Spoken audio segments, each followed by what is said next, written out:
Assalamualaikum, ketemu lagi saya M. Nur MS. Pagi ini saya mau nyicipin kue serabi Cirebon. Saya belum pernah cobain, rasanya gimana? Ayo ikutin guys, kita cobain serabi.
Oh ini serabi Cirebon ya?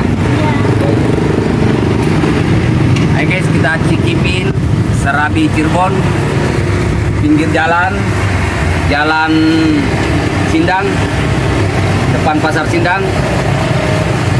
Kita mau cicipin dulu rasanya gimana.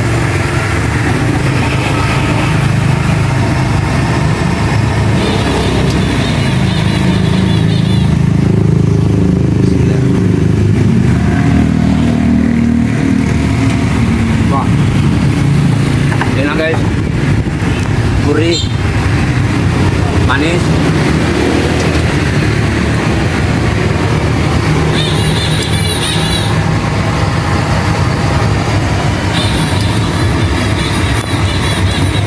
Jangan lupa kalau lewat Jalan Sindang depan pasar, mampir cicipin serabi Cirebon.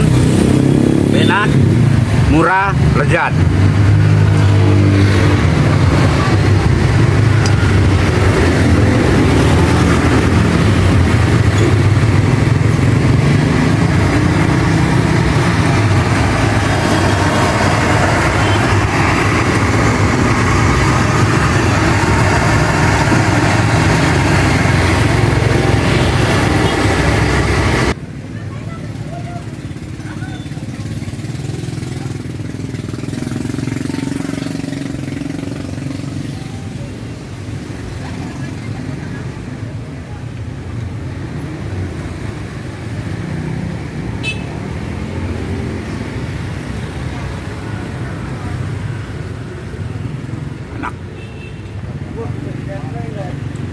Sampai di sini dulu acara kita makan-makan. Jangan lupa nonton video saya berikutnya. Jangan lupa like dan komen ya. Assalamualaikum warahmatullahi wabarakatuh.